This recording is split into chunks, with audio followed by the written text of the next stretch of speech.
Hello friends, welcome back to the series of lectures. This is the 47th lecture of this series of CPC.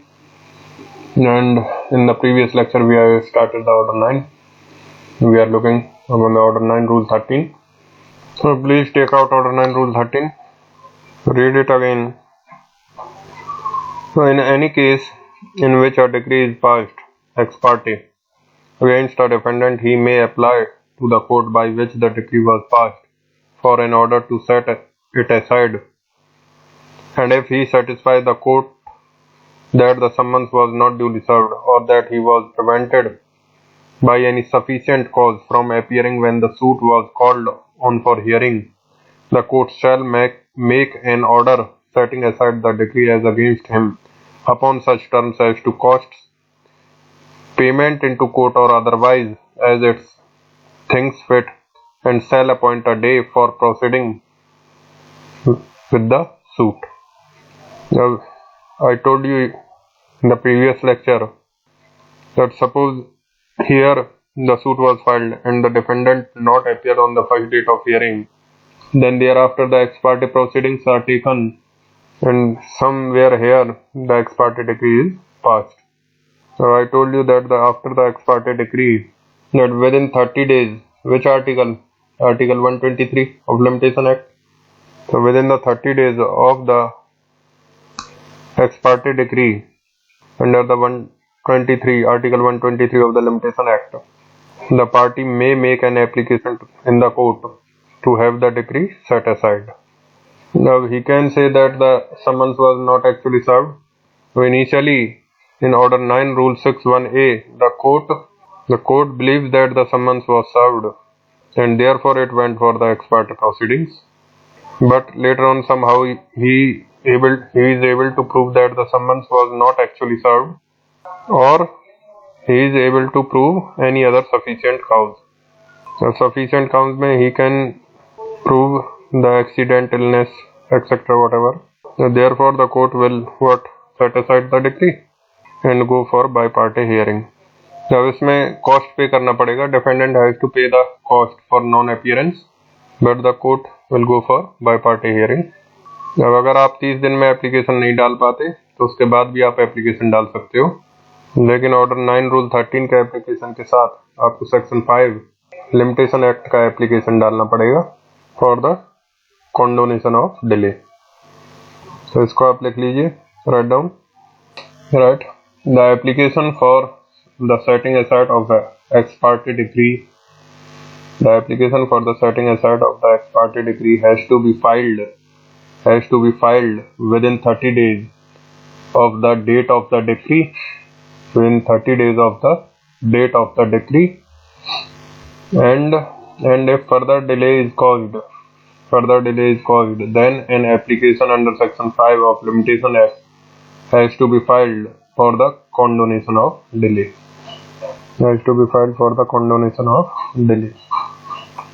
देखो अब जब x party degree होगा, जब x party degree is passed, then the defendant has got certain remedies available. अब उसमें से एक remedy उसके पास है.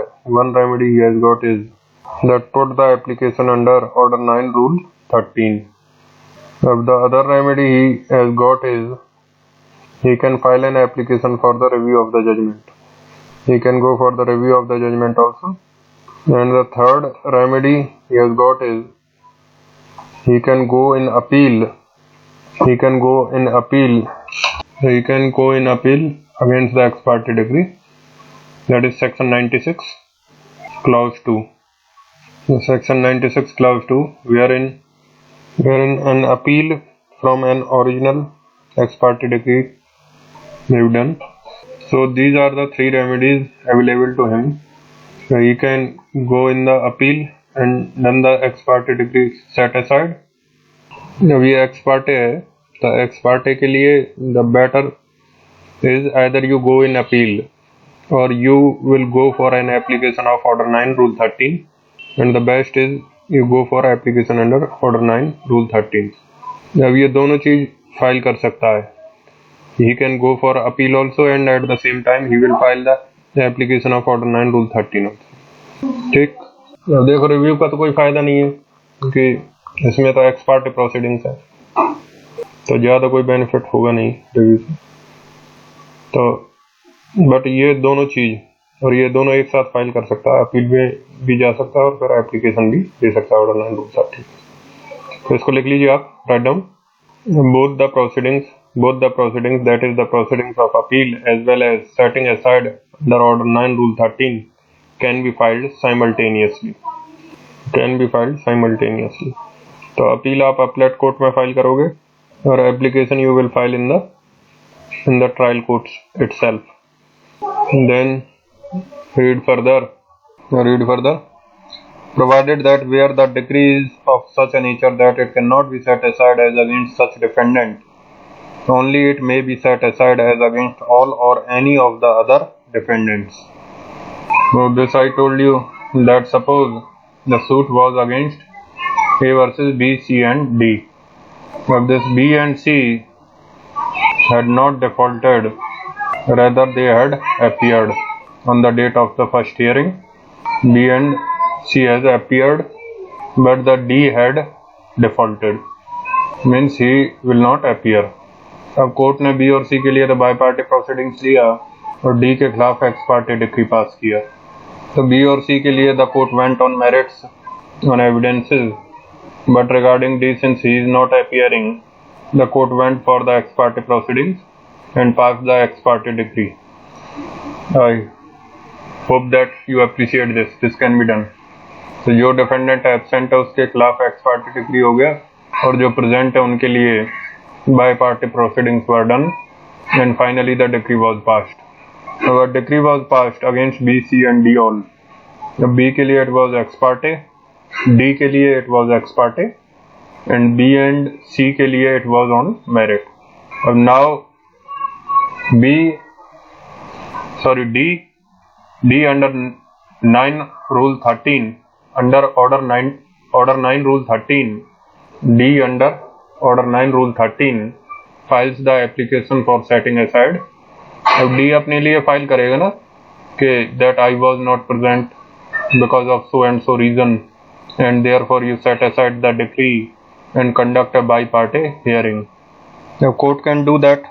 जब B और C का जो डिक्री है वो कंटिन्यू करेगा क्योंकि उनका मेरिट्स पे हुआ था, and D के लिए the court can set aside and do the bi-party trial, but if rights of B, C and D are such that they cannot be separated, उनके राइट्स ऐसे हैं कि उनको सेपरेट नहीं किया जा सकता, and the court is convinced that D is having the sufficient cause for not appearing, if the court is convinced that D is having the sufficient cause for not appearing, then the court will have to set aside the decree for all of them।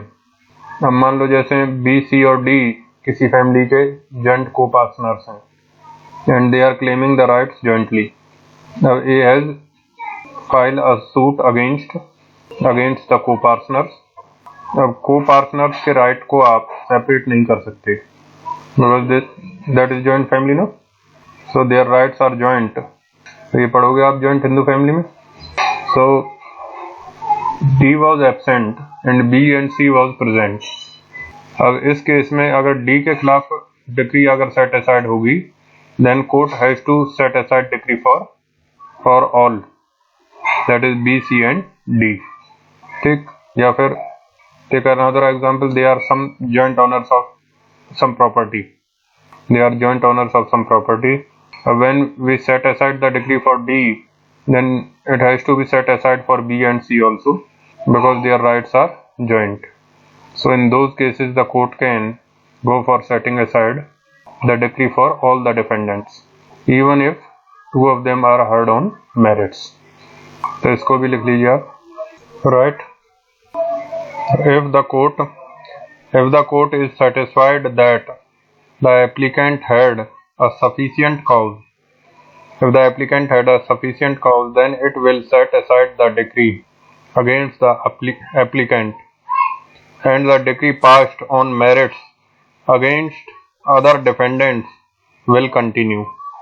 However, if the court finds that the decree against the defendants is joint and indivisible. However, if the court finds that the decree against the defendants is joint and indivisible, or there are possibility, of inconsistent decrees. There are possibilities of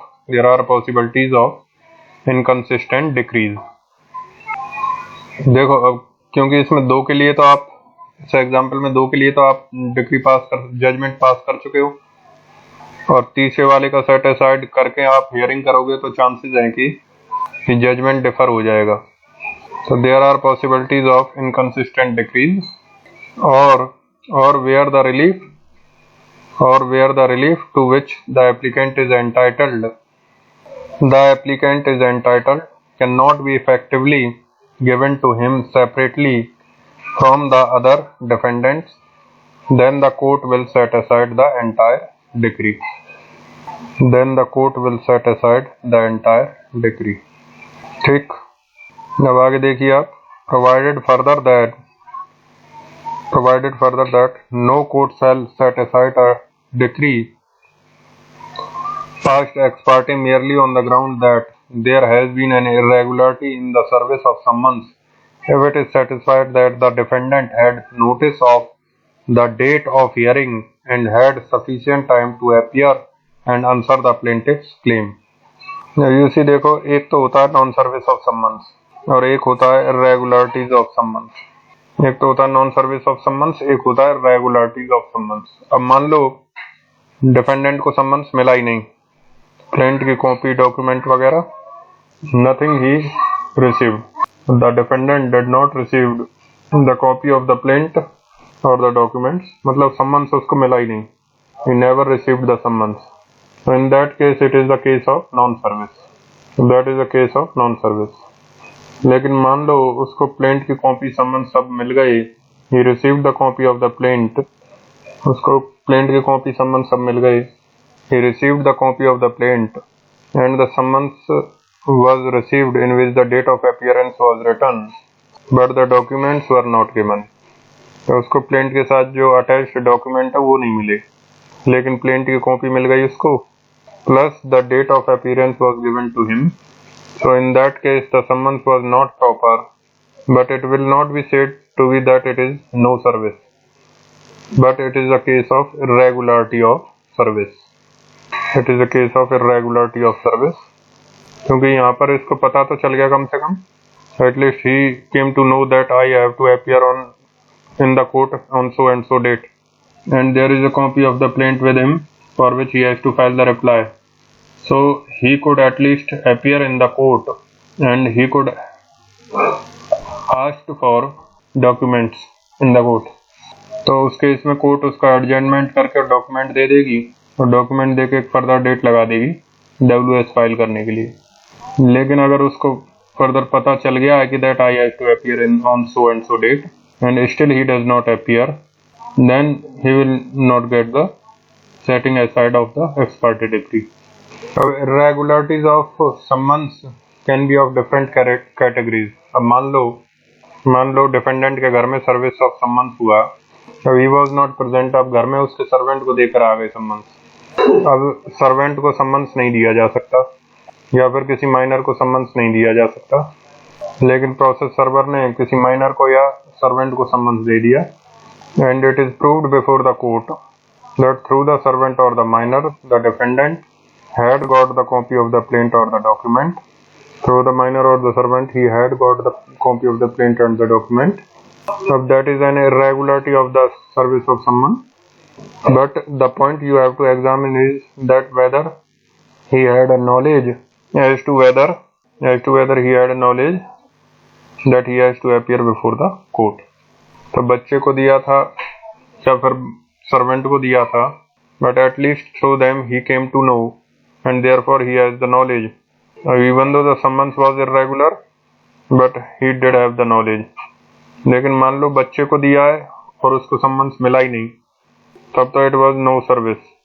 But suppose if it is proved in the court that actually he received the copy of the summons through the child or through the servant, then that will be considered to be an irregular summons, but at least he had the knowledge of appearance when to appear before the court, and therefore in such a case you will not get the decree setting aside. Therefore in such a case you will not get the decree setting aside. ठीक, इसको लिख लिया आपने, इसको repeat कर रहा हूं मैं. Summons were served, but only the copy of plaint was given, but the document was not served. So in this situation also, at least he has the knowledge that I have to appear on so and so date through the summons. So that is an irregularity, and that cannot be a ground for setting aside. And similarly, summons were served through child or servant in the house, and through him he actually received the summons. If that is proved that he actually received the summons, बच्चे का evidence या servant का evidence से prove हो जाए कि actually इसको summons मिल गया था. So even though that is irregular service of summons, but that will not be a ground for setting aside of the ex parte decree.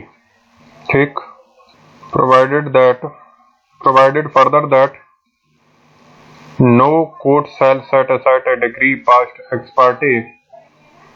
Read it again. Provided further that no court shall set aside a decree passed ex parte merely on the ground that there has been an irregularity in the service of summons, if it is satisfied that the defendant had notice of the date of hearing and had sufficient time to appear and answer the plaintiff's claim. मतलब उसके पास WS file करने का और appear करने का proper time था, then the decree will not be set aside. अब explanation देखो. Where there has been an appeal against a decree passed ex parte under this rule, and the appeal has been disposed of on any ground other than the ground that the appellant has withdrawn the appeal, no application shall lie under this rule for setting aside that ex parte decree. तो आप दोनों के लिए कर सकते हो, आप appeal भी कर सकते हो और एक्स पार्टे सेटिंग असाइड के लिए एप्लीकेशन भी कर सकते हो. लेकिन अगर अपील आपका डिस्पोज ऑफ हो गया है तो फिर आपका जो एप्लीकेशन है सेटिंग असाइड का, that will not be dispose, sorry that will also be dispose. अगर आपका अपील डिस्पोज ऑफ हो गया है तो आपका जो एप्लीकेशन है सेटिंग असाइड का, then that also be disposed. That will also be disposed. Means अगर अपलेट कोर्ट ने मेरिट्स पे, suppose here the ex parte decree was passed, अब उसके बाद there was an appeal और साथ में there was an application of setting aside. तो आपको दोनों एप्लीकेशन फाइल करने में प्रॉब्लम नहीं है, आप अपील भी कर सकते हो और साथ में सेटिंग असाइड एप्लीकेशन भी डाल सकते हो. लेकिन अगर अपील मेरिट्स पर हर्ड एंड डिसाइडेड हो गया, if the appeal is decided on merits, then this setting aside application has to be dismissed. ठीक, या फिर आपने पहले अपील किया और setting aside application नहीं डाला, you went into the appeal and court decided the appeal, and now the court dismissed the appeal on merits, and now you want to put the application of setting aside, then that will not be allowed. ठीक, तो या तो आपने simultaneously दोनों file कर रखा है. अब देखो साइमल्टेनियसली फाइल करने में तो कोई प्रॉब्लम नहीं है, लेकिन अगर अपील पहले डिसाइड हो जाए on merits before the application of setting aside, then the setting aside application would be dismissed. और if you already file an appeal and there is no setting aside application and the appeal is disposed of on merits, then also the setting aside application cannot be filed. लेकिन मान लो अगर appeal आपने file किया था और appeal को आपने बाद में विड्रॉ कर लिया, the appellant after filing the appeal he withdraw the appeal, The appellant, after filing the appeal, he withdrew the appeal. अब that resulted into the appeal being getting over. अब देखो अपील मेरिट पे decide नहीं हुआ है, appellant ने appeal withdraw कर लिया. So can he file an application for setting aside? Yes. So that is what they are writing. फिर से पढ़ो. Except the case where the appeal is withdrawn. Read it again. Where there has been an appeal against a decree passed ex parte. Where there has been an appeal against a decree passed ex parte under this rule, and the appeal has been disposed of, and on any ground other than the ground that the appellant has withdrawn the appeal, no application shall lie under this rule for setting aside that ex parte decree. No application shall lie under this rule for setting aside that ex parte decree. ठीक, तो एक बार appeal अगर file कर दिया और appeal dispose of हो गया तो obviously that is on merits. तो मेरिट्स का इनफैक्ट टेक्निकल ग्राउंड्स पे भी हो सकता है. फॉर एग्जांपल, आपने अपीयरेंस नहीं किए और कोर्ट ने आपका अपील डिसमिस कर दिया. Suppose you are not filing documents, तो उस टेक्निकल ग्राउंड पे आपका अपील डिसमिस हो गया और या फिर मेरिट्स पर डिसाइड हो गया. तो in either of these cases this application will not be allowed. But if you withdrawn the appeal, so appeal is over because of the withdrawal, then the setting aside application is permissible. Read it again. Where there has been an appeal against a decree passed ex parte under this rule, and the appeal has been disposed of on any ground. अब any ground में merits भी आएगा, और technical grounds भी आएंगे. Other than the ground that the appellate has withdrawn the appeal. तो withdrawn के अलावा अगर किसी भी ग्राउंड पर अपील डिसाइड हो गया है, then in that case then application for order 9 rule 13 will not lie. तो इसको लिख लीजिए आप, write down. Right, there is no prohibition upon the filing of the appeal and simultaneously filing an application under Order 9 Rule 13. But if the appeal has been disposed of on merits or on any technical ground,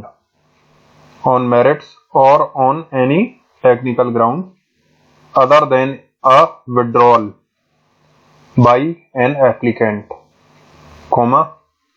then the application of Order 9 Rule 13 shall be dismissed.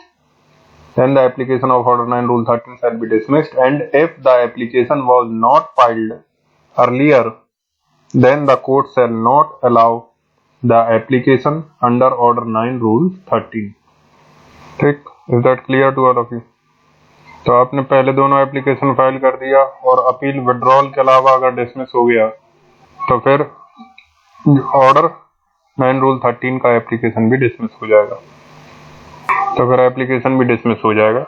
लेकिन मान लो पहले आपने application file नहीं किया, सिर्फ आपने appeal file किया और आपका विड्रॉल के अलावा अदरवाइज अपील डिसाइड हो गया, then in that case the application now will not be allowed. ठीक, दैट इज ऑल. अब रूल 14 पढ़ो. No decree shall be set aside on any such application as aforesaid unless notice thereof has been served on the opposite party. ठीक, means दोनों party की hearing करने के बाद ही आप एप्लीकेशन डिसाइड करोगे. So you have to serve the notice to the plaintiff. ठीक, one more thing, you must write, एक सेंटेंस लिख लो आप नेक्स्ट पैराग्राफ में. Once an application of Order 9 Rule 13 has been heard, and finally decided on merits, then the principle of res judicata will apply, and fresh application of Order 9 Rule 13 would not be permissible.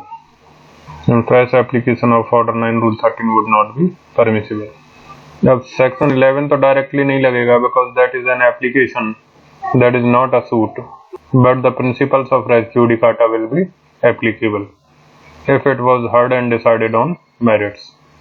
ठीक, so with that I got over with order 9 rule 13. अब next we have to shift over to order 17. अब order 17 यहाँ पर मैं क्यों relate कर रहा हूँ वो मैं आपको बता देता हूँ। तो order 9 में इन्होंने जो अपीयरेंस और नॉन अपीयरेंस की बात की है, दैट इज अगर फर्स्ट डे ऑफ हियरिंग पे उस दिन अगर प्लेंटिफ या डिफेंडेंट ना आए तो what will be the consequence? Order 9 is related to the first day of hearing. What is the consequence if the plaintiff or defendant does not appear on the first date of hearing after summons? So that is related to Order 9. But it may happen that the plaintiff and the defendant both are appeared on the first day. First day पर दोनों appear होते हैं, may be second एडजॉर्न्ड hearing जो है उस पर भी appear होते हैं और थर्ड हियरिंग पे भी अपीयर होते हैं। अब मान लो फोर्थ हियरिंग पर इनमें से कोई भी नहीं आया, प्लेंटिफ नहीं आया, डिफेंडेंट नहीं आया, so what will be the consequence in such kind of situations? अब मान लो इस डेट पर, फॉर एग्जांपल इस डेट पर डिफेंडेंट ने एप्लीकेशन लगाया कोर्ट में that I want an adjournment for so and so purpose, and the court gave the adjournment and fixed the another date. ठीक, the defendant sought an adjournment and the court adjourned the proceedings and gave this date. ठीक, and on that date the court finds that the defendant is absent. Neither the defendant is present nor his lawyer is present. और अगर lawyer है भी तो वो कहता है कि that I not received any instruction from my party, so I cannot argue the case. Not receiving the instructions means what? Her client की ड्यूटी होती है कि अपने लॉयर को उस दिन के हियरिंग के कॉन्टेक्स्ट में फैक्ट्स बताए ताकि लॉयर बहस कर सके, और अगर पार्टी अपने लॉयर को उस हियरिंग के कॉन्टेक्स्ट में कोई फैक्ट्स बताएगा ही नहीं तो how will he argue? So if a party do not meet his lawyer, he do not give details regarding the hearing, then that will be called the case of non-instruction. Means the party not instructed his lawyer. तो इस situation में अगर lawyer appear हो भी जाए और कह दे court में that I am not duly instructed by my client, then the court normally will adjourn कि अगली डेट पे तुम इंस्ट्रक्शन लेके आ जाओ, या फिर कोर्ट में deem that the party is absent. So the lawyer के प्रेजेंट होने के बाद भी the court may deem that the party is absent. ठीक, और या फिर ना आप गए, ना आपका कोई लॉयर गया, ना कोई एजेंट गया, then also it would be considered that you are absent. ठीक, तो anyway मान लो इस डेट पर अगर डिफेंडेंट एब्सेंट हो जाता है तो then what will be the consequence? तो अब ये फर्स्ट हियरिंग तो है नहीं, तो इसलिए ऑर्डर 9 तो डायरेक्टली लगेगा नहीं। अब यहाँ पर ऑर्डर 17 रूल 2 में they are giving the solution, यहाँ पर ऑर्डर 17 रूल 2 में they are giving the solution, और ऑर्डर 17 रूल 2 क्लियरली कहता है कि ऐसे केस में कि ऑर्डर 9 लागू होगा। तो means subsequent date of hearing पे भी अगर आप अपीयर नहीं होते तो ऑर्डर 9 डायरेक्टली तो लागू नहीं होगा, लेकिन ऑर्डर 17 रूल 2 और रूल 3 रेड विद ऑर्डर 9 लागू हो जाएगा and the same proceedings will be conducted. So that is why I am linking order 9 with order 17 और खास करके रूल 2 और रूल 3। अब रूल 2 और रूल 3 पढ़ोगे तो ऑर्डर 17 रूल 1 एडजर्नमेंट वो भी पढ़ लेंगे साथ में। ठीक, तो इस वजह से हम इधर से ऑर्डर 17 में शिफ्ट हो रहे हैं। तो can we shift over order 17? Context समझ में आ गया? ठीक, तो द पॉइंट इज कि सब्सिक्वेंट डेट ऑफ हियरिंग पे प्लेंटिफ या डिफेंडेंट अगर अपीयर नहीं होता तो does order 9 applies directly? The answer is no. Order 17 rule 2 और 3 read with order 9 apply, and therefore the proceedings will be the same, ex parte और dismissal. ठीक ठीक, Order 9 is for non-appearance on the first hearing, but Order 17 is any subsequent hearing read with Order 9. Now please take out Order 17 Rule 2. Order 17 Rule 2, where on any day to which the hearing of the suit is adjourned. You see, the hearing of the suit is adjourned. Where on any date to which the hearing of the suit is adjourned, the parties or any of them fails to appear.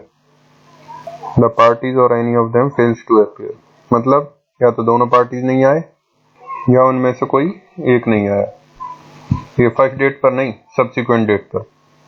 तो या तो दोनों party नहीं आई या फिर उनमें से कोई एक नहीं आया. Either of them, the plaintiff or the defendant is absent. And I told you the meaning of being absent. अब एब्सेंस में तो नंबर 1, ना तो पार्टी आया ना उसके लॉयर आए, या फिर नंबर 2, लॉयर अपीयर हुआ लेकिन लॉयर कहता है that I am not instructed, so that will also be considered to be non-appearance. ठीक, रिपीट कर रहा हूँ इसको. So either the party and his lawyer does not appear, so that is the case of non-appearance, or the party does not appear but lawyer appears, but the lawyer claims that I am not duly instructed by my client, so that is also a case of non-appearance. The lawyer claims that I am not duly instructed by my client, and that is also a case of non-appearance. Where on any day to which the hearing of the suit is adjourned, the parties or any of them fails to appear, the court may proceed to dispose of the suit in one of the modes directed in that behalf by Order 9, or make such other order as it thinks fit. मान लो third day of hearing है और defendant absent है. Absent का मतलब मैंने आपको बता ही दिया. Defendant is absent. अब बताइए, will the court be free to take the ex parte proceedings under order 9 rule 6(1)(a) read with order 17 rule 2? Yes. अब देखो ऑर्डर 17 रूल 2 क्या कह रहा है कि अगर पार्टीज अपीयर नहीं करते then the court may dispose of the suit as per order 9, and अगर डिफेंडेंट अपीयर नहीं हुआ ऑर्डर 9, अब समन्स तो ड्यूली सर्व था उसको, पहले अपीयर हो चुका है, now is not appearing. Order 9 rule 6 clause 1(a) will apply, read with order 17 rule 2, and the court can go for ex parte proceedings. So whatever will be provided in order 9, that will be apply or that may apply coupled with order 17 rule 2. ठीक. अब court को discretion है, अगर court चाहे तो order 9 में चला जाए या फिर court can pass any other order. Now it may always go for adjournment. It may go for adjournment and fix another date. तो नॉर्मली कोर्ट नॉन अपीयरेंस पर पहले दिन ही ऑर्डर 9 नहीं लगाते. मान लो अगर थर्ड हियरिंग पर आप नहीं आते हो, the court will fix another date. जब अगले दिन आओगे आपके ऊपर कॉस्ट लगा देगी कोर्ट. तो कोर्ट कह सकती है कि you can participate but on this much of cost, you have to pay this much of cost. और अगले दिन भी अगर आप नहीं आए then the court will go for order 9. So that is why they are writing the word may. They are writing the court may proceed to dispose of the suit. The court may proceed to dispose of the suit. May proceed to dispose of the suit in one of the modes directed, or make such other order as it thinks fit. Now other order may be what? I told you, adjournment. और या फिर court चाहे तो जिस दिन party नहीं आए उसी दिन ऑर्डर 9 में चला जाए. अब practically the court does not go for order 9 right away. The court first of all go for adjournment and after adjournment only it will go for ex parte proceedings if the defendant is not appearing, and dismissal if the plaintiff is not appearing. Explanation: where the evidence or a substantial portion of evidence of any party has already been recorded and such party fails to appear on any day to which the hearing of the suit is adjourned, the court may in its discretion proceed with the case as if such party were present. ठीक, तो that is important. मान लो trial शुरू हो गया, trial has started and somewhere plaintiff के सारे evidences record हो चुके हैं. प्लेंटिफ के जो मेन एविडेंसेस हैं वो ऑलरेडी रिकॉर्ड हो चुके हैं. अब प्लेंटिफ का बहुत बड़ा कोई रोल नहीं है. अब डिफेंडेंट अगर अपना एविडेंसेस देता है तो plaintiff will cross examine them, but otherwise the plaintiff does not have any other material source because he has proved all his evidences and all his substantial evidences. So in that situation, if the plaintiff makes a default and he does not appear, will the court go for the dismissal of the suit, or will the court deem him to be present and go ahead with the proceedings? So that is what they are saying. If you read it again, where the evidence or a substantial portion of evidence of any party has already been recorded and such party fails to appear on any day to which the hearing of the suit is adjourned. तो plaintiff के सारे evidences या main evidences record हो गए. अब उसके बाद court ने प्रोसीडिंग्स को किसी कारण से एडजॉर्न किया. अब एडजॉर्नमेंट के बाद जिस डेट पर हियरिंग होनी थी, plaintiff will absent, so the court can go for order 9 dismissal of the suit, but since the substantial evidences are recorded, the court will not go for the dismissal, rather it will deem that the plaintiff is present and go ahead with the proceedings. तो वहां पर court order 9 नहीं लगा पाएगा. ठीक, the court may in its discretion proceed with the case as if such party were present.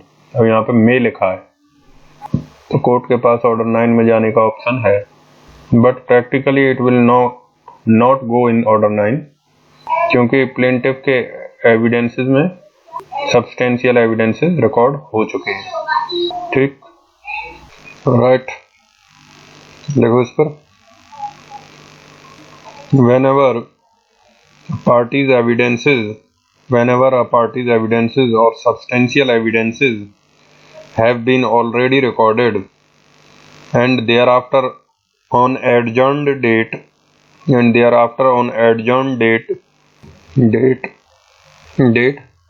party defaults in appearance, then the court is free to continue with the trial and not take proceedings under order 9. ठीक, अब rule 3 पढ़ लो. Where any party to a suit to whom time has been granted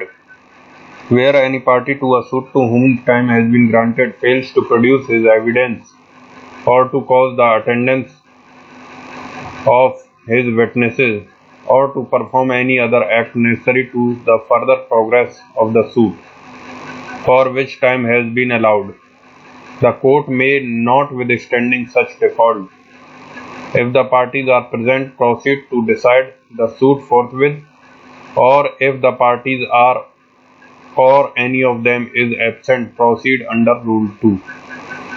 अब देखो what happens is, suppose ये आपका suit file हुआ, ये मान लो फर्स्ट हियरिंग है, अब मान लो हियरिंग चल रहा है,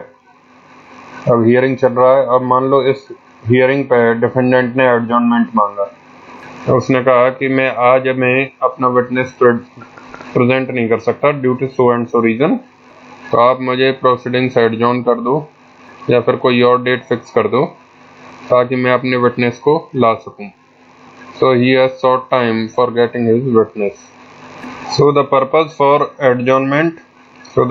for his adjournment has been given is what, so that the defendant may get his witness.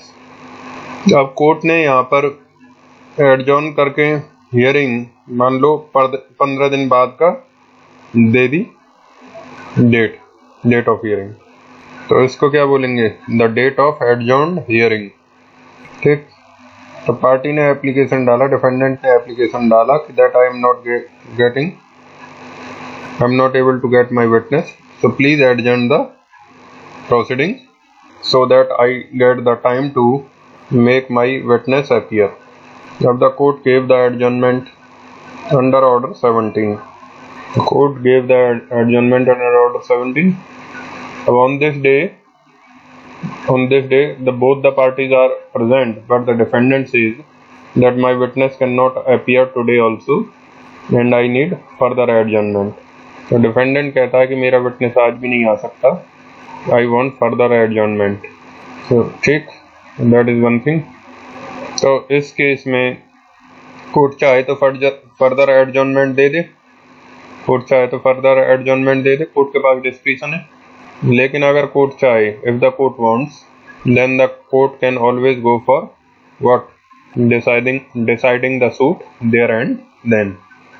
ठीक, वही लिखा है इसमें कि अगर पार्टी अपियर हो रहा है, लेकिन अगर पार्टी कह रहा है कि जिस काम के लिए मैंने एडजॉर्नमेंट लिया था वो मैं आज भी नहीं कर पाऊंगा, तो कोर्ट का डिस्क्रिशन है, कोर्ट अगर चाहे तो एक और एडजॉर्नमेंट दे दे उसे, if the court finds that there is a justified cause. लेकिन if the court finds that party does not make any efforts and simply wasting the time, then the court can pass a judgement forthwith against the defendant. और अगर यही गलती plaintiff ने किया होता, the court can dismiss the suit. But suppose on this day court finds that the defendant is absent, defendant आया ही नहीं, then what, then the court can go for order 9। Defendant के खिलाफ एक्स पार्टी प्रोसीडिंग्स कर सकते हैं, या plaintiff नहीं आया तो उसके खिलाफ डिसमिसल ऑफ सूट कर सकते हैं। तो मीन्स कोर्ट के पास 3 ऑप्शंस हैं, एक तो ये कि कोर्ट एडजॉर्नमेंट करके एक और डेट लगा दे, और दूसरा कोर्ट उसी समय सूट डिसाइड कर दे, एक उसी दिन सूट डिसाइड कर दे, और या फिर तीसरा ऑर्डर 9 में जाए और ऑर्डर 9 की प्रोसीडिंग्स कर दे। तो that is what they are writing here. But conditions क्या है, कंडीशन ये है कि that the party has sought an adjournment earlier, the party has sought an adjournment earlier, and after the adjournment for a particular purpose, on the date of next adjourned hearing, the party is not able to perform the act for which he had taken the adjournment.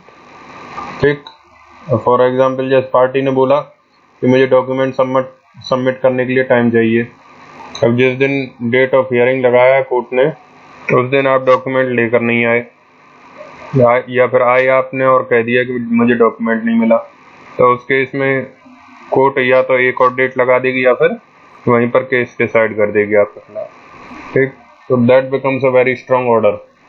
So if there is a default upon for the purpose for which the adjournment is done, then the court may go for deciding the case there itself. ठीक, फिर से पढ़ो इसको। Where any party to a suit to whom time has been granted fails to produce his evidence or to cause the attendance of his witness or to perform any other act necessary to the further progress of the suit for which time has been allowed, the court may, notwithstanding such default, if the parties are present, proceed to decide the suit forthwith. forthwith मतलब तुरंत, वहीं पर, there and then, or if the parties are or any of them is absent, then what, the court will proceed under rule 2. अब rule 2 क्या कहता है, वो order 9 को रिलेट करेगा। मीन्स अब 2 चीजें आपने पढ़ ली, एक तो ये रूल 2 में किसी दिन जिस दिन एडजॉर्नमेंट कर दे कोर्ट ने, अब देखो कोर्ट अपने आप भी तो एडजॉर्नमेंट कर सकता है, मान लो आज हियरिंग हो गई, कोर्ट ने अगला डेट लगा दिया, तो वहाँ पर पार्टी के कहने पर नहीं लगाया, कोर्ट ने अपने आप एडजॉर्नमेंट किया, अब उस डेट पर पार्टी अपियर नहीं होता है, अब court can take the matter into order 9 and accordingly decide, or it can fix another date. अब if the party has sought an adjournment, अब देखो रूल 2 में पार्टी ने एडजॉर्नमेंट नहीं लिया था, but here in rule 3 party take an adjournment for doing some act, and on the adjourned date of hearing the party does not appear or does not do the necessary act, then what? Then in that case the court is free to decide the suit there and then, or if the parties are absent the court can go for order 9. ठीक, तो इसका आप बना लीजिएगा list, मतलब जो भी लिखा है उसको ध्यान से पढ़ लीजिएगा, and in the exam there can be question upon this. You can find questions upon this in the exam. ठीक, अब उसके बाद I have to get into, after this I have to get into adjournment का rule 1 है जो, अब ये अलग टॉपिक है, 9 से अलग टॉपिक है. Here we are talking about the adjournment, कि कोर्ट एडजॉर्नमेंट किस किस ग्राउंड पर दे सकता है. अब देखो होता क्या है कोर्ट्स में, सुनिएगा ध्यान से. कोर्ट में क्या होगा, suppose this is the date of first hearing, this is the date of first hearing. अब फर्स्ट हियरिंग के बाद अब कोर्ट अब खुद अपना एक डेट लगाएगा, दैट इस तारीख को मैं इशू फ्रेमिंग करूंगा, इस तारीख को मैं इशू फ्रेमिंग करूंगा. ठीक, कोर्ट फर्स्ट हियरिंग के बाद एक डेट लगा देगा, and that date will be for replication और फॉर इशू फ्रेमिंग. तो अब इसके बाद कोर्ट ने एक डेट लगा दिया. अब ये डेट किसी पार्टी ने नहीं मांगा, कोर्ट अपना वर्क लोड, जो वर्क है, बिजनेस है कोर्ट में, कितना टाइम है कोर्ट के पास, accordingly the court takes the gives the date. अब देखो this is also an adjournment, this is also an adjournment, but this adjournment is not given on the wishes of the party.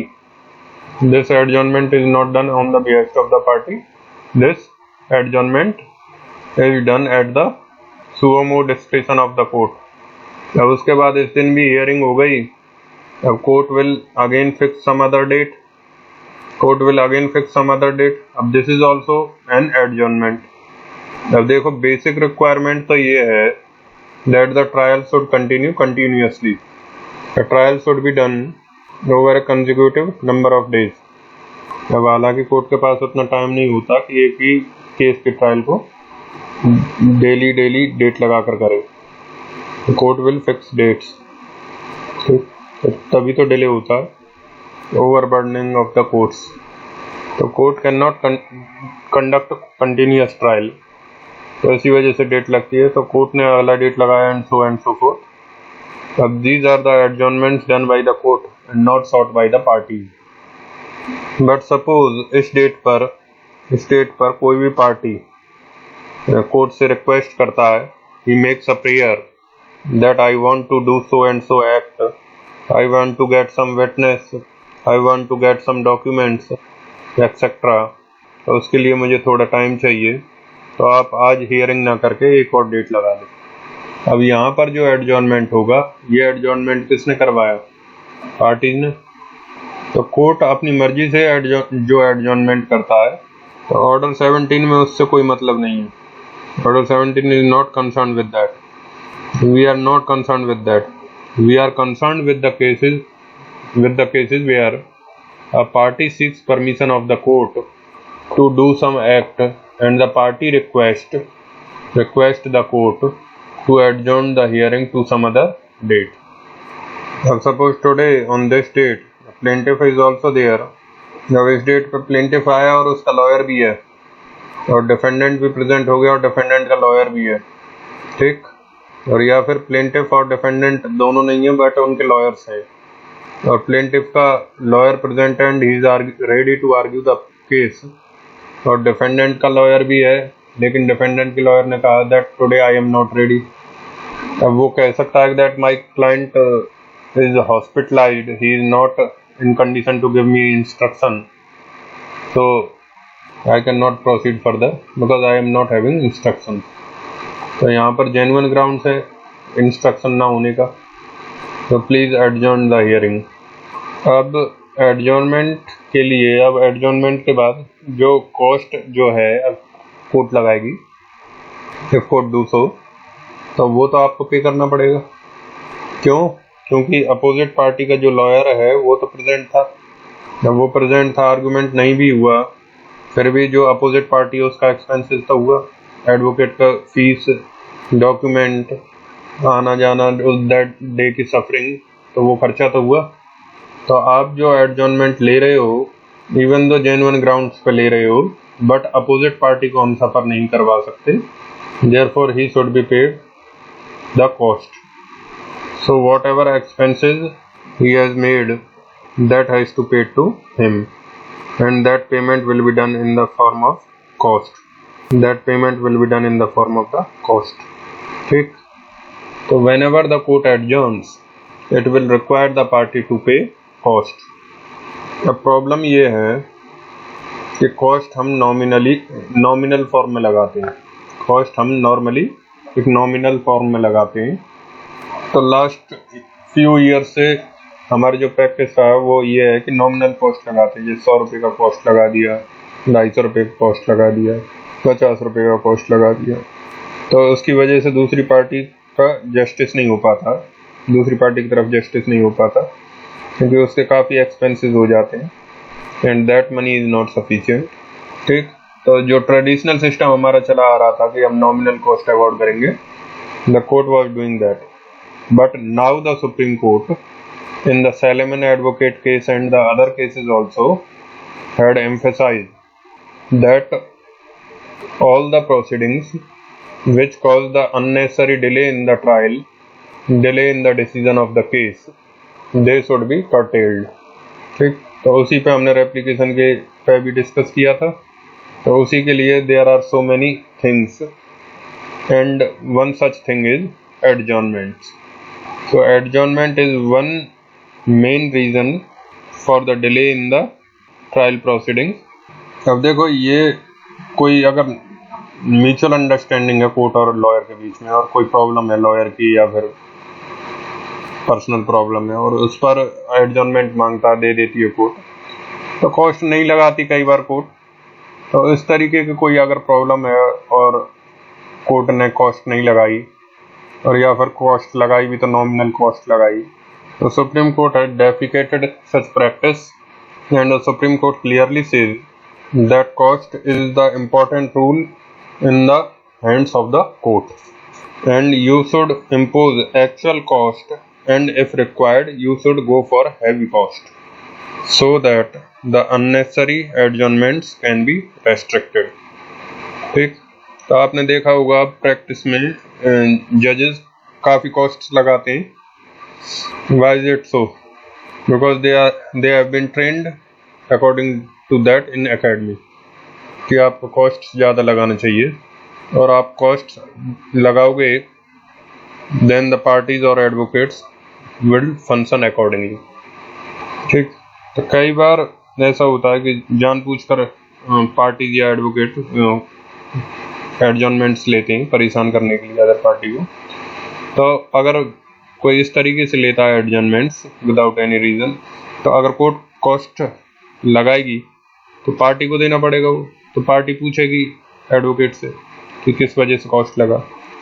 So in those cases the advocate is more cautious for that and do proper proceedings. So adjournment कर सकते हो then, but subject to cost, and cost should be good and strict, and there should not be nominal cost. अब दूसरी बात, when you read this rule, first rule, you will find that it is written that adjournment can only be done thrice. एक party को एक suit में 3 बार ही adjournment मिलेगा, एक party को एक सूट में 3 बार ही एडजॉर्नमेंट मिलेगा। अब बताओ एक्चुअल प्रैक्टिस में ऐसा होता है क्या? मान लो कोई सूट है, सिविल सूट है, 10-10 साल चलते हैं, जब वो 3 बार गया उससे ज़्यादा बार ले लेते हैं एडजॉर्नमेंट। तो अब हमको उस रूल को लिबरलाइज कर कर पढ़ना है कि giving the adjournment only thrice may do injustice also. So if there are some genuine reason for which the party or lawyer seeks adjournment, तो बेसिक रूल है कि 3 बार दोगे आप एडजॉर्नमेंट, लेकिन आप उसके बियॉन्ड भी दे सकते हो, but every time you will impose good amount of cost. ठीक, you can give adjournment beyond that also, but good amount of cost has to be impose. ठीक ठीक। अब तीसरी बात कि what can be the grounds for taking the adjournment. For example, party का accident हो गया, इस वजह से इंस्ट्रक्शन नहीं दे पाया, वकील साहब अचानक बीमार पड़ गए, that could also be a good ground. लेकिन मान लो वकील साहब पहले से बीमार हैं और फिर भी आप एडजॉर्नमेंट मांग रहे हो आज, then the court will not allow there because you have to appoint some other representative in between these days. Okay? So all these things are mentioned here in this rule, wherein the guidelines are given that the court shall be strict in granting the adjournments, and the court can grant more than 3 times adjournment also. Court can grant adjournment more than 3 times also. तो इसको एक बार पढ़ लो। Read Rule 1. The court may, if sufficient cause is shown at any stage of the suit, grant time to the parties or to any of them, and may from time to time adjourn the hearing of the suit for reasons to be recorded in writing. Adjourn the hearing of the suit for reasons to be recorded in writing. तो उस party को किसी एक act के लिए, जैसे witness बुलाने के लिए, डॉक्यूमेंट जमा करने के लिए, या अदरवाइज जैसे वकील साहब बीमार हैं etcetera, so for those reasons you give adjournment, for those reasons you can give adjournment. फिर आगे लिख रहे हैं, provided that no such adjournment shall be granted more than 3 times to a party during hearing of the suit. ठीक, तो that is to narrow permission because the party may require more than 3 adjournments. Second clause देखो, in every such case the court shall fix a day for the further hearing of the suit and shall make such orders as the costs occasioned by the adjournment or such higher costs as the court deems fit, as the court may deem fit. अब supreme court ने Salem advocates case में कहा है कि 3 adjournment का rule है, you can not give adjournment more than 3, but if doing that exercise then that will result into the defeat of justice, and therefore the court when it grants the first 3 adjournments, so it should go for normal cost. तो नॉमिनल नहीं बोला है court ने, normal cost है वो डालो, वो लगाओ, जो रियल कॉस्ट है वो लगाओ। लेकिन उसके बाद अगर फर्दर एडजॉर्नमेंट मांगता है party, then you will go for heavy cost. मतलब जो रियल कॉस्ट है, जो रियल खर्चा है अपोजिट पार्टी का, उससे भी ज़्यादा कॉस्ट लगाओ, so that the party will be deterred from taking of the further adjournment. तो कॉस्ट लगाकर आप पार्टी के ऊपर डेटरेंट इफेक्ट क्रिएट करोगे, and you will prevent him from seeking unnecessary adjournments. Then read further. Provided that when the hearing of the suit has commenced, it shall be continued from day to day. तो वही मैं आपको बता रहा था कि hearing लगातार होना चाहिए, लेकिन कोर्ट के पास इतना टाइम नहीं है कि एक ही सूट को लगातार करे। When the hearing of the suit has commenced, it shall be continued from day to day until all the witnesses in attendance have been examined, unless the court finds that for the exceptional reasons to be recorded by it, the adjournment of the hearing beyond the following day is necessary. अब देखो, court अपनी मर्जी से भी adjourn करता है, तो वहाँ पर रीजन लिखने की जरूरत नहीं है, लेकिन अगर पार्टी ने एडजॉर्नमेंट मांगा है, the court will record reasons. अगर पार्टी ने एडजॉर्नमेंट मांगा है तो कोर्ट विल रिकॉर्ड रीजंस। देखो, एडजॉर्नमेंट का ऑर्डर पास होता है and that order will be in very brief. आपको बस 1-2 सेंटेंस या 3 सेंटेंस पर रीजन लिखना पड़ेगा। Then further they are saying, no adjournment shall be granted at the request of a party except where the circumstances are beyond the control of that party. The next, the fact that the pleader of a party is engaged in another court shall not be a ground for adjournment. अब मान लो मैं court में appear हो जाता हूँ और कहता हूँ कोर्ट को कि मेरे वकील साहब का आज किसी और कोर्ट में डेट लगा हुआ है, वहाँ पर बिजी हैं, तो आप एडजॉर्न कर दो, तो that is not a ground. क्योंकि अगर आपको ये पता था कि उसका डेट कहीं और है, अगर आपको ये पता था कि उसका डेट कहीं और है, तो आप कोई और लॉयर लेके आते या उसी का जूनियर लॉयर ले आते। So you can not avoid that that my lawyer is engaged in some other case. ठीक, but if lawyer is ill, that can be a good ground. But if he falls ill suddenly, but if the lawyer was ill from a long time and today I am seeking adjournment, then that cannot be a good ground, because in that situation अभी तक आपको lawyer change कर लेना चाहिए था, या फिर उसी लॉयर का जो जूनियर या सीनियर जो भी है उसको लेके आना चाहिए था। ठीक, read next, where the illness of a pleader और his inability to conduct the case for any reason other than his being engaged in another court is put forward as a ground for adjournment, the court shall not grant the adjournment unless it is satisfied that the party applying for adjournment could not have engaged another pleader in time. तो कोर्ट को ये देखना पड़ेगा कि आपके पास कितना time था, कि आपके वकील साहब बीमार हैं या वॉटेवर, तो आपके पास इतना टाइम था कि आप दूसरा प्लीडर ला सकते हैं, और अगर आपके पास इतना टाइम था then court will normally not adjourn. ठीक, बट इन एक्चुअल प्रैक्टिस में क्या होता है, the court will be very liberal. Cost तो लगाएगा जरूर, but otherwise the court will be liberal. The court will it will normally allow the adjournment with the imposition of cost. Then further they are saying, read clause next, where a witness is present in the court but a party or his pleader is not present. तो witness आ गया लेकिन lawyer नहीं है, और the party or his pleader though present in the court but is not ready to examine or cross examine the witness.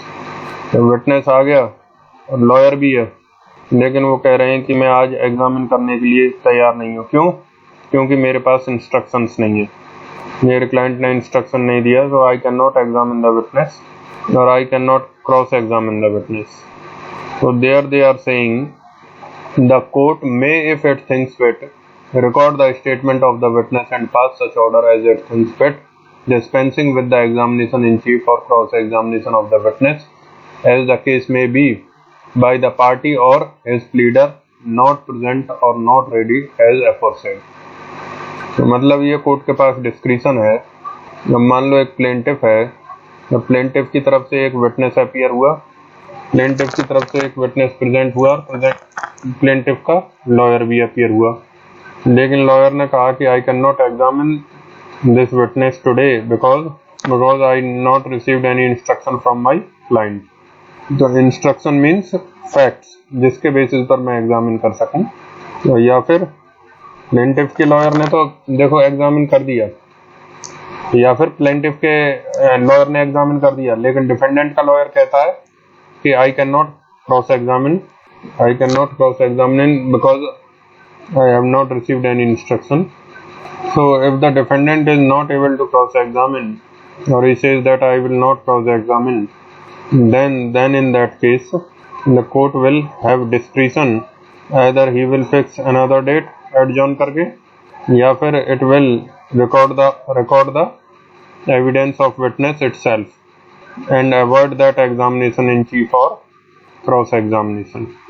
मतलब court harsh नहीं हो सकता है, कोर्ट हार्श भी हो सकता है, और हार्श होकर कोर्ट आपको क्रॉस एग्जामिनेशन का मौका ही ना दे, और कोर्ट खुद एग्जामिन करके विटनेस का एविडेंस रिकॉर्ड करके आगे की ट्रायल में चला जाएगा, और it may go for adjournment also.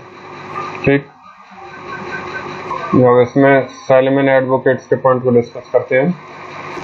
Now please right the points that on the adjournment. In salmon advocate case, इसकी पूरी साइटेशन लिखना आप। It has been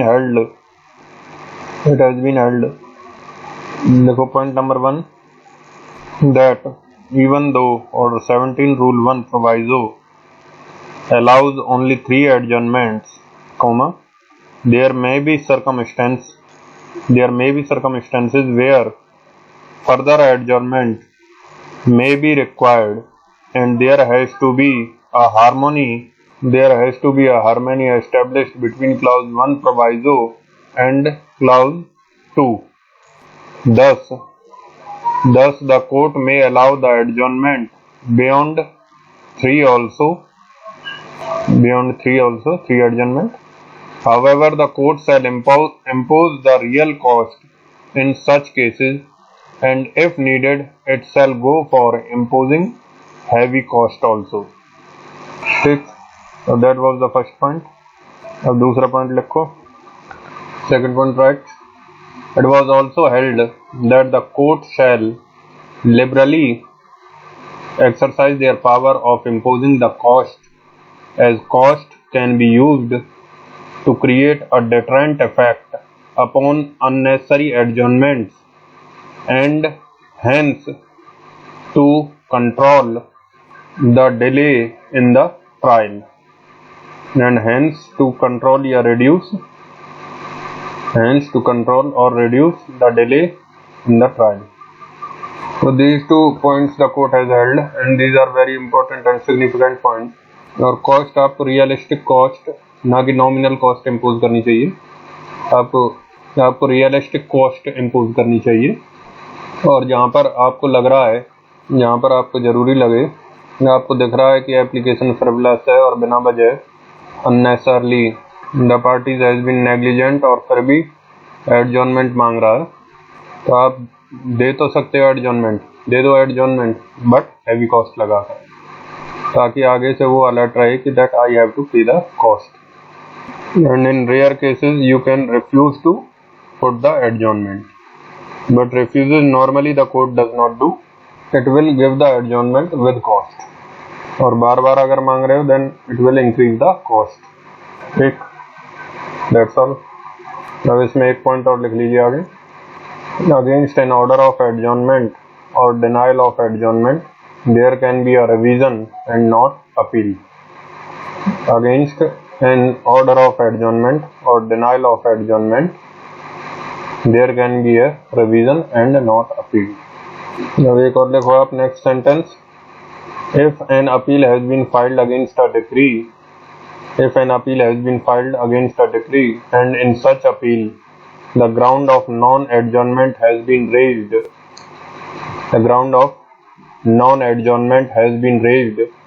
the court will not conduct a hearing on that ground. Thus, the party should have gone in revision against that order. अब basically ये point ये है कि मान लो ये ट्रायल चल रहा है, मान लो बीच में डिफेंडेंट ने इस स्टेज पर एडजॉर्नमेंट मांगा और कोर्ट ने एडजॉर्नमेंट देने से मना कर दिया. अब डिफेंडेंट के पास क्या ऑप्शन है, that he should go in revision. ठीक, बट वो रिवीजन में नहीं गया, and the court conduct the proceedings and passes the decree against the defendant. अब the defendant goes in appeal against this decree. अब उस अपील में आपको अपील के ग्राउंड बताने पड़ते हैं. अब one of the ground that he is mentioning here, that I had sought the adjournment but the court had wrongfully denied or refused to grant adjournment, and because of which I suffered the failure of justice. ठीक, तो इस appeal में ये point allowed नहीं होगा, because he should have to go in revision at the time when the order was passed. तो decree के खिलाफ अपील में आप एडजॉर्नमेंट का ग्राउंड रेज नहीं कर सकते. अगर एडजॉर्नमेंट आपके मर्जी के खिलाफ नहीं दिया है कोर्ट ने, you should have go to revision against that order. ठीक. एडजॉर्नमेंट देने में कोर्ट हाथ रहेगी, बिकॉज अगर कोई परेशानी है किसी lawyer who is engaged in that case, he can always say send his proxy council, उसको केस स्टडी कराकर एटलीस्ट कुछ प्रोसीडिंग्स तो आगे बढ़े। तो इतना तो प्रॉक्सी काउंसिल जो भी रिप्रेजेंटेटिव है मेन काउंसिल का वो कर सकता है। अब प्रॉक्सी काउंसिल का कोई प्रोविजन सीपीसी में तो है नहीं, because that is related to advocates and practice. But normally क्या करते हैं seniors, they use the proxy counsel to take only adjournment. So to prevent और restrict that practice, court should impose costs, and where it finds it will impose heavy cost. Now देखो one more point related to counter claim, I want to say that कि अगर counter claim time barred है then will it be allowed? Now देखो अगर counter claim time barred है then the Indian Limitation Act and other bars will apply upon it and it will not be allowed. तो देखो set of में अगर set of जो हमने पढ़ा था अगर टाइम बार्ड था then it will be relating back to the original suits date, but in the counter claim that does not happen and therefore the counter claim is time barred. If it is time barred then that counter claim will not be allowed because it is barred by limitation act. ठीक, so that's it for this topic, and in the next lecture we would start with the format of plaint WS, how the plaint would be drafted in WS. Okay, so that's it for this lecture. Thank you.